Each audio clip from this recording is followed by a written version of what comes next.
Aquietai-vos. Capítulo 62. Virgindade. Meu coração se comoveu com as inúmeras mulheres na casa dos 30 e 40 anos que me escreveram para falar da agonia real de suas almas porque ainda estão solteiras. Aqui estão 2 cartas. Uma diz: sou uma mulher cristã de 30 anos e estou enfrentando a possibilidade de uma vida solteira. A outra: tenho 41 anos. Nunca imaginei que não me casaria. Oro por um marido desde os 16 anos. Esse fenômeno se deve, em parte, suponho, ao que os demógrafos estão chamando de geração adiada, que atingiu proporções catastróficas. Os homens adiam o casamento 10 ou 20 anos além do que se costumava considerar a idade de se casar. Quando o espelho diz que estão envelhecendo rapidamente, eles decidem que é chegada a hora de sossegar, sentindo que uma jovem esposa dará alguma garantia de que eles não descerão tanto a ladeira e eles ignoram as mulheres de sua própria idade. Em todos os lugares que meu marido e eu frequentamos, encontramos adoráveis mulheres cristãs, lindamente vestidas, profundamente espirituais, completamente femininas e solteiras. Anseiam por casamento e filhos. Mas o que há com os homens? Acaso estão cegos à beleza feminina, surdos ao chamado de Deus e entorpecidos ao desejo natural? Lembro-me da conversa que tive com Gleides há 30 anos. Ela havia sido missionária na China por 6 ou 7 anos de sequer pensar em ter um marido. Quando um casal britânico chegou para trabalhar perto dela, ela passou a testemunhar a maravilhosa relação entre os dois no casamento e também a desejar algo assim para si mesma. Sendo uma mulher de oração, ela orou um pedido direto a Deus para que ele chamasse um homem da Inglaterra, o enviasse direto à China e a pedisse em casamento. Ela se inclinou para mim no sofá em que estávamos sentadas, seus olhos pretos piscando, seu dedo indicador ossudo apontado para meu rosto. Elizabeth, disse ela, creio que Deus responde à oração. Ele o chamou, então, em um longo suspiro, mas ele nunca veio.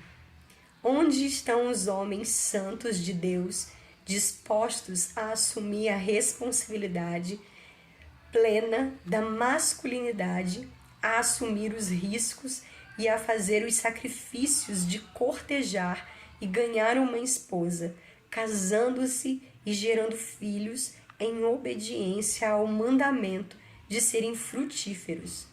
Embora a igreja tenha sido abençoada por homens dispostos a permanecer solteiros por causa do reino, e eu não menosprezo esses homens que são seriamente chamados, não é algo óbvio que Deus chama a maioria dos homens para o casamento? Ao não se casarem, aqueles que são chamados estão desobedecendo a Ele e assim negando os privilégios de esposas e mães às mulheres com quem deveriam casar-se. Mas o que direi às mulheres que me escrevem com tamanhas tristezas e perplexidade? Em primeiro lugar, não é nosso trabalho tentar coagir os homens. Eles devem responder a Deus, que colocou sobre eles a iniciativa. Mas a mulher deve responder a Deus com sua aceitação da solteirice, procurando conhecê-lo nela e convertê-la em algo bom com um pacífico sim, Senhor, e não em algo mal como um rebelde não. Larry disse, vou dizer o que mudaria as coisas rapidamente se todas as mulheres decidissem que não cederiam, quero dizer, não daria aos homens o que eles estão procurando, mas sem estar dispostos a um compromisso. Uma jovem escreveu em desespero, concordando com o que creio ser a ordem de Deus. Sim, é assim que deve ser. Infelizmente, não é assim que as coisas são. A ordem de Deus não é alterada pela desobediência dos homens ou das mulheres. Ela permanece da forma como Ele ordenou. No longo prazo, não ganhamos nada e perdemos muito se tornamos as rédeas em nossas próprias mãos. Uma mulher pode ganhar um marido, é claro. Quando mais óbvia ela se torna, mais chances parece ter a sociedade atual. Mas um homem que é atraído por tal mulher e uma mulher que está à caça de homens não são submissos a ordens de Deus, ao que me parece. Não devemos seguir esse padrão. Seguir o padrão dele é não perder nada no longo prazo e ganhar muito. Quem perder a vida, como disse Jesus, por minha causa, acha-la-á. Poucos parecem crer nisso o suficiente para apostar tudo. Existe uma fórmula que funcione? Eventualmente, me fazem essa pergunta. A fórmula de meus pais funcionou. Para mim, eles oraram por cônjuges, por nós 6. Eles nos ensinaram a orar e confiar em Deus. Mamãe disse, mantenha-os próximo, não os busque. Isso não funcionará no sentido de apresentar um método infalível de enlaçar um marido. Eu nunca enlacei nenhum dos meus 3 que Deus me deu. Ele os trouxe para mim da maneira mais surpreendente e improvável. Mas está de acordo com a modéstia de uma mulher cristã e com sua disposição de ter o que Deus quer para ela. Ela não está tentando fisgar ninguém, mas está fazendo em silêncio a obra que Deus lhe deu para fazer, confiante de que sua promessa é confiável. Nenhum bem sonega aos que andam retamente. Salmos 84:11. Se o casamento é uma coisa boa para você, Deus fará com que você receba essa dádiva. Só Ele sabe se isso é bom para você. Você está disposta a ser e ter o que Ele quer que você seja e tenha e nada mais? Você entregará todas as suas próprias esperanças, sonhos e planos a Ele? É fácil para você dizer isso, responderão algumas. Veja o que Deus lhe deu. Sim, mas eu não sabia se Ele um dia me daria um marido quando lhe entreguei minhas esperanças, sonhos e planos. Eu não sabia, tive que me render a Ele, acreditando que tudo o que Ele disse, eu ou não desse, seria melhor. As amigas oferecem todo tipo de conselho às mulheres solteiras. Não seja muito agressiva ou muito retraída, muito amigável ou muito difícil, muito intelectual ou muito burra, muito terrena ou muito espiritual. Fique até o triste final do churrasco de solteiros. Ele pode querer levar você para casa. Ou não vá ao churrasco de solteiros. Fique em casa, leia a Bíblia e ore. Tudo é terrivelmente confuso. Meu pai está no comando aqui ou devo assumir? Ele está no comando se você quiser que ele esteja no comando. Ele não vai invadir sua liberdade de escolher assumir o controle. Mas se você quer o caminho dele, nada mais, nada menos e nada além disso, tente deixar isso por conta dele. É fácil ser enganada aqui. Dizer a nós mesmos que realmente queremos cumprir a sua vontade, mas ao mesmo tempo pensando, eu quero a vontade de Deus, desde que essa vontade inclua casamento. Não sei como jogar esse jogo, escreveu uma garota frustrada. Ninguém sabe. É caos, frustração, confusão e devastação emocional. Jamais deveria ser um jogo, então não tente jogá-lo. Deixe tudo nas mãos que foram feridas em seu favor. Outras pessoas que estavam tentando carregar o fardo em seus próprios ombros frágeis, disse que isso estava deixando-a simplesmente doente. Não me admiro com isso.